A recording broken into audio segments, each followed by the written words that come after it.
여러분 안녕하십니까? 벤자민의 공식 포착입니다. 만나서 반갑습니다. 오늘 SKC에서 정규장 끝나고 주주배정 유상증자 공시를 냈습니다. 이 공시 기존의 투자자분들이라고 하면은 안 나왔으면 하는 공시 중에 하나이죠.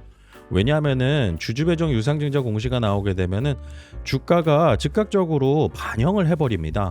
왜냐하면은 늘어나는 신주 때문에 그렇죠. 나눠 먹는 사람들이 많아진다라는 얘기입니다.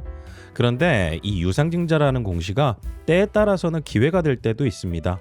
그래서 저희가 이 유상증자 공시를 통해서 회사가 왜 자금을 조달하고 그리고 이 조달한 자금을 가지고 앞으로 늘어나는 신주보다 이익을 얼마나 더 많이 낼 수 있을지 이 부분에 대해서 파악을 한다라고 하면은 이게 되려 기회가 될 때가 있어요. 여러분들 이수페타시스 잘 아시죠? 이 기업 같은 경우도 저 벤자민의 공식 포착 채널에서 2024년도 11월 달부터 커버하면서 계속 영상을 찍고 여러분들께 투자에 대한 부분을 언급드렸던 종목이었거든요. 당시에 주가가 2만원 초반대였습니다. 그게 15만원까지 올라가는 이러한 상황이 벌어질 때는 분명히 이 조달한 자금으로 회사가 더 큰 돈을 벌어들일 수 있는 그런 기대감과 희망, 이런 부분들이 있을 때 가능한 일입니다. 그래서 SKC도 그런 내용들이 있는지 좀 확인해 볼 필요가 있는데, 우선은 유상증자 공시가 나오게 되면은 저희가 체크해야 될 게 굉장히 많습니다. 그리고 최종적으로 신주가 상장될 때까지 시간이 많이 걸려요. 그러다 보니까 그 기간 동안 저희가 체크해야 되는 항목들이 여러 개 있는데 그 내용들을 모두 한꺼번에 말씀드리기는 어렵고, 제가 오늘 중요한 내용 인트로 차원에서 먼저 말씀드린 다음에 차근차근 여러분들께 주요 내용들을 영상에서 공유드리도록 하겠습니다. 우선은 유상증자 공시가 나온다라고 하면은 여기에서 제일 처음 봐야 되는 게 신주가 얼마나 늘어나느냐입니다. 왜냐하면은 제가 아까도 말씀드렸지만은 유상증자 하면은 이 주주가치 희석이라는 거, 이 꼬리표가 따라다니죠. 이런 단어들이 무조건 따라다닙니다. 그런데 늘어나는 주식수가 왜 주주가치 희석이냐? 그냥 쉽게 말씀드리면은요, 나눠 갖는 사람들이 많아진다. 회사가 결국에는 이익을 벌어들이잖아요. 그런데 그 이익을 주식수로 나누게 된다. 그러면서 저희는 주당 이익이 얼마냐, 이걸 투자 지표로 삼습니다. 이게 바로 EPS죠. 그런데 이 주식수가 많아진다라는 것은 이익이 그대로라고 하면은 EPS가 낮아진다. 그리고 주가가 얼마냐에 따라서 이 PER이 산출되는 거잖아요. 그래서 이익은 만약에 그대로인데 주식수가 늘어난다라고 하면은 회사가 벌어들이는 이익을 나눠 갖는 사람들이 많아진다라는 뜻으로 보시면 됩니다. 그런데 유상증자를 하고 나서 이 조달한 자금이 마중물 역할을 해서 앞으로 늘어나는 주식수보다 이익이 더 많이 예상이 된다라고 하면은요, 이거는 주가가 상승할 수 있는 기회로 잡아볼 수도 있는 거죠. 그런데 최초에 이 신주 늘어나는 주식수, 이게 기존의 주식수 대비해 가지고 몇 퍼센트 늘어나느냐, 여기에 따라서 주가가 조정을 보여요. SKC 같은 경우는 약 1100만 주 정도 늘어납니다. 그리고 기존에 발행된 주식이 3780만 주 정도 됐어요. 그러면은 약 30% 정도 늘어나게 됩니다. 그러면은 이 정도의 수준에서 주가가 내려가는 게 일반적인데, 그런데 SKC는 이만큼 조정을 보이지 않을 가능성이 있습니다. 지금 애프터마켓에서 약 7% 정도 하락 중이거든요. 그런데 이 SKC 그냥 자회사인 SK넥실리스만 생각한다라고 하면은 이런 가능성이 생길 수도 있지만은, SKC에서 투자자들이 기대감을 더 크게 거는 게 무엇이죠? 바로 유리기판입니다. 유리기판 사업을 하고 있고 상용화가 가장 빠르다라고 알려져 있는 이런 기업이다 보니까, 그리고 AI 데이터 센터의 전력 효율을 개선하고 반도체의 발열을 잡는 데 있어서 유리기판이 필수적으로 업계에서 추진 중이다 보니까 이 재료가 좀 괜찮아요. 그래서 늘어나는 주식수 대비해 가지고 30%까지는 뭐 조정을 안 보일 가능성도 있겠다. 저는 이렇게는 보고 있습니다. 그리고 내일 바로 기업 설명회 준비되어 있어요. 기관 투자자들에게 이 유상증자 관련돼서 어떤 명분으로 우리가 유상증자를 진행을 하는지 이 부분에 대해서 기업이 충분히 설명을 해주고, 그 다음에 여기에 대해서 타당하다 생각이 든다라고 하면은 기관 투자자들이 긍정적인 리포트들을 낼 가능성이 있겠죠. 그래서 좀 추이를 봐야 됩니다. 자, 그리고 저희가 이제 이 유상증자 공시가 나오게 되면 늘어나는 주식수도 중요한데, 그 다음에 봐야 될 게 자금 조달의 목적입니다. 이수페타시스 같은 경우는 과거에 이 시설 자금하고요, 타법인 증권 취득 자금, 이 두 가지로 최초에 냈었어요. 그리고 고다층 인쇄 회로 기판, 데이터 센터에 들어가는 물량이 너무 공급 부족인 상황이기 때문에 우리가 설비 투자 더 늘릴 거예요. 이 부분에 대해서 자금 조달의 목적이 있었고, 두 번째 타법인 증권 취득 자금으로 이제 상장사 중에 제2호 인수한다라고 얘기했었죠. 그런데 이 제2호 인수하는 것을 시장에서 잘 받아들이지는 못했어요. 그리고 금감원에서 증권신고서 2번이나 반려했었습니다. 그런데 SKC 같은 경우는 우선은 자금 조달 목적만 보면은 약간의 부정적인 어떤 항목이 하나가 들어가 있죠. 바로 채무상환 자금입니다. 4,100억 정도를 채무상환에 쓰겠다, 그리고 재무구조 개선하겠다, 이런 목적으로 쓰겠다라는 것이고, 타법인 증권 취득 자금은 미국 조지아주에 유리기판 만드는 이 자회사가 있습니다. 그래서 그 회사에 이 자금을 내려가지고 앞으로 추가적으로 양산에 필요한 이러한 운영 자금이나 그 다음에 초기 가동 비용 이런 것들을 좀 커버하겠다, 이런 식으로 쓰겠다라고 해요. 그래서 채무 상황 같은 경우는 부정적이지만은 유리기판 양산 관련해서는 재료를 잘 섞지 않았나, 이렇게 보고 있습니다. 그리고 신주 발행가액이나 그 다음에 1차 발행가액, 확정 발행가액 관련해 가지고는 제가 다음 시간에 좀 디테일하게 들어가고요.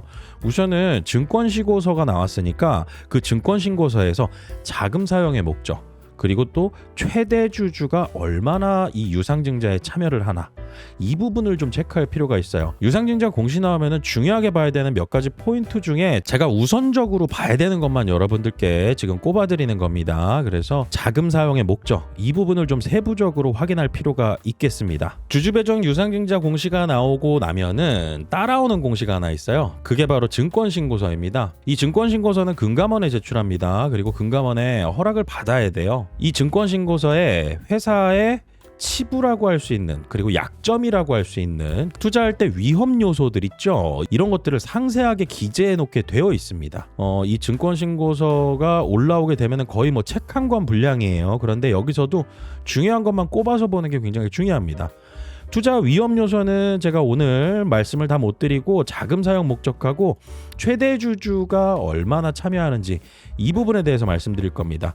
여기 자금 사용 목적을 클릭해 보시면 내용이 상당히 많죠. 굉장히 상세하게 써야 되고요. 이런 상세하게 쓰는 내용들은 금감원에서 너네들 주주들한테 자금 조달하니까 너네 회사에 대해서 상세하게 알려라고 하는 어떤 회사의 리포트라고 보시면 됩니다. 그래서 이 자금 사용 목적 보시면은 우선순위 1순위가 타법인 증권 취득 자금, 앱솔릭스라고 하는 자회사 글라스 기판 고객 인증 확보하고 양산 체제 구축한다. 26년도부터 28년도까지 약 5,896억. 그리고 채무 상환 자금으로 약 4,100억 원 정도 사용하게 될 예정이다. 그래서 이렇게 쭉 내용이 나와 있는데 제가 이거 좀 요약해가지고 여러분들께 설명을 드려볼게요. 우선은 채무 상환 같은 경우는 여러분들 SKC 최초 투자할 때 거의 대부분 동박 관련해가지고 투자를 많이 하셨을 거예요. 그런데 이 동박이 돈을 잘 못 벌고 있습니다. 2차전지 밸류체인 안에 있는 기업들 중에서 2차전지로 지금 돈 벌고 있는 기업들이 없어요. 그냥 없다라고 보시면 됩니다. 그래서 계속 적자가 일어났겠죠. 그래서 누적적으로 계속 적자가 쌓이다 보니까 25년도 6월하고 8월에 교환사채를 발행을 합니다. 이 교환사채를 통해서 회사가 자금을 조달하는데 교환사채 투자자들이 대부분 다 기관 자금들이에요. 그래서 약 3,800억 정도 자금을 조달했는데 이걸로도 안 되는 거예요, 지금. 그래서 어쩔 수 없이 유상증자를 한 거죠. 그래서 회사는 재무적으로 상당히 어려운 상태에 놓여 있다. 이건 팩트입니다. 저희가 위험 요인도 알아놓고 기회 요인도 알아놔야 두 가지를 같이 비교를 할 수가 있겠죠. 그래서 지금 SKC는 현실적으로는 재무적으로 굉장히 어려운 상태에 놓여 있는 건 맞다. 그리고 주력 사업인 동박, 이 부분이 업황 부진과 전기차 수요 정체, 큰 영업 손실을 기록하고 있다. 그래서 부채 비율이 230%를 넘어가는 상황에서 높은 금리 대출금을 우선적으로 갚아 매달 나가는 이자 비용을 줄이겠다. 그래서 재무적인 안정성을 만들어내겠다. 이게 채무 상환 자금의 목적이고요. 원인은 SK 넥실리스가 돈을 많이 까먹었다. 2차전지 캐즘으로 인해서, 그리고 전기차 시장의 수요 둔화, 이런 부분들도 영향을 미쳤죠, 누적적으로. 그런데 이것만으로 유상증자를 했다라고 하면은 저는 이거 기회 요인이라고 안 봤을 거예요. 그런데 이 글라스 기판, 이 유리 기판이 굉장히 좀 핫하거든요. 여러분들 AI 데이터 센터에 어떤 제품이 들어간다, 그리고 무슨 계약을 했다라고 하면은 주가가 올라가는 이런 기대감을 아직도 이어지는 것은 맞습니다.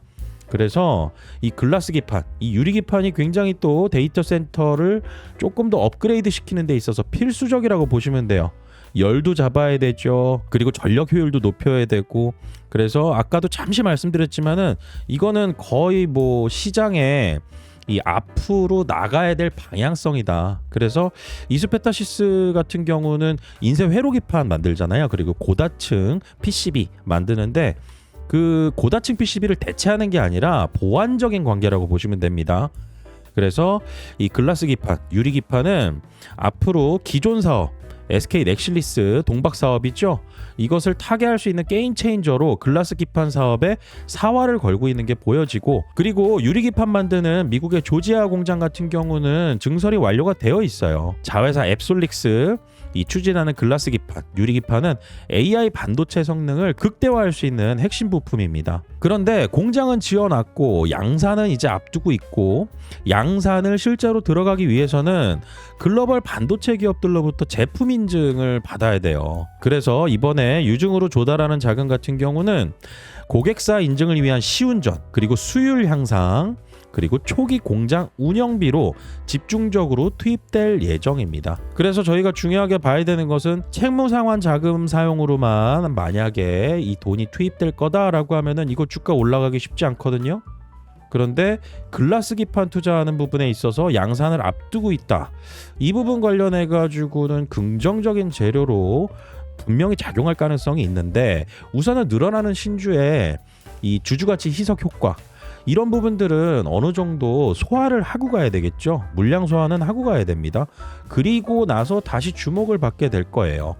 그래서 SKC의 지금 현 상황은 재무적으로 되게 어려운 상황인데, 글라스 기판 투자가 지금 필요한 상황이고, 계속 이렇게 돈 까먹다가는 재무제표가 망가지잖아요. 그러면 이거 외국인들이 투자하는 거 별로 안 좋아합니다. 그러니까 재무제표 좀 이쁘게 마사지 좀 하고, 그 다음에 신규 투자 재료 이 부분 좀 부각시키고, 이 두 가지로 해서 여러분들께서 자금 조달의 목적을 확인하시면 되겠습니다. 자, 그리고 오늘 영상에서 마지막으로 최대 주주가 얼마나 청약에 참여하나. 기존에 최대 주주라고 하면은 유상증자 공시 발표하고 나서 이 배정 비율에 따라서 최대 주주도 참여를 해야 될 거 아니겠어요?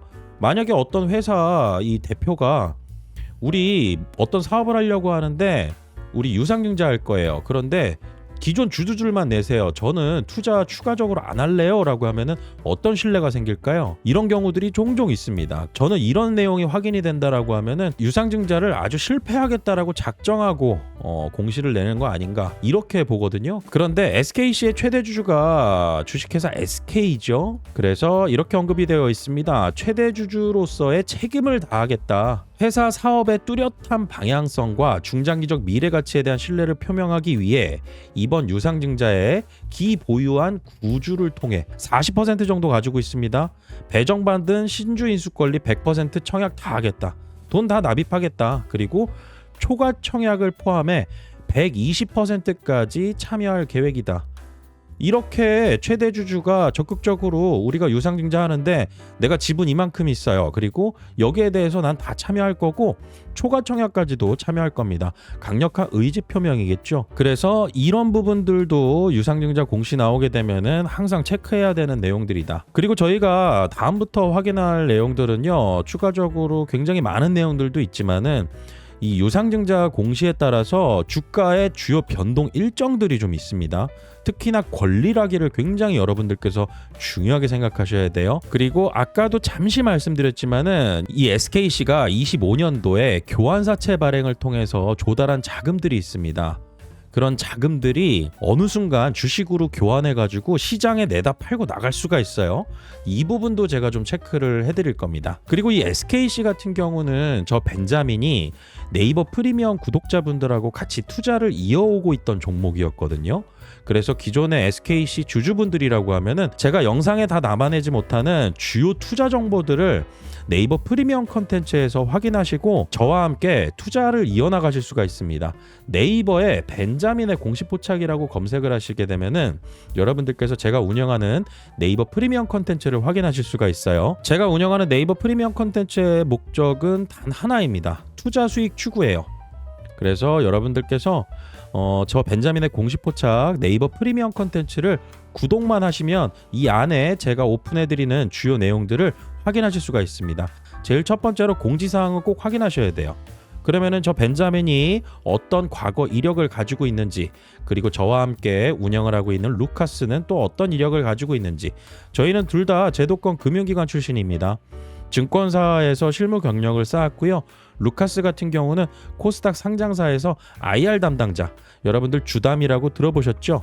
이 업무들을 해왔었고요. 그리고 저희가 투자하는 방식에 있어서 여러분들께서 내용을 쭉 훑어보시면은 굉장히 투명하게 모든 것을 오픈해놨다라는 것을 알 수 있으실 거예요. 저 벤자민과 함께 투자를 원하시는 분들은 벤자민의 공식 포착 구독을 해주시면 되고요. 그리고 영상 설명란과 고정 댓글에 제가 링크도 걸어두었습니다. 그래서 앞으로 저 벤자민과 함께 정보 공유 잘 하시고요. 좋은 투자 수익 기회도 잘 만들어 가시길 바라겠습니다. 오늘 영상 마치겠습니다. 구독과 좋아요는 큰 힘이 됩니다. 벤자민이었습니다.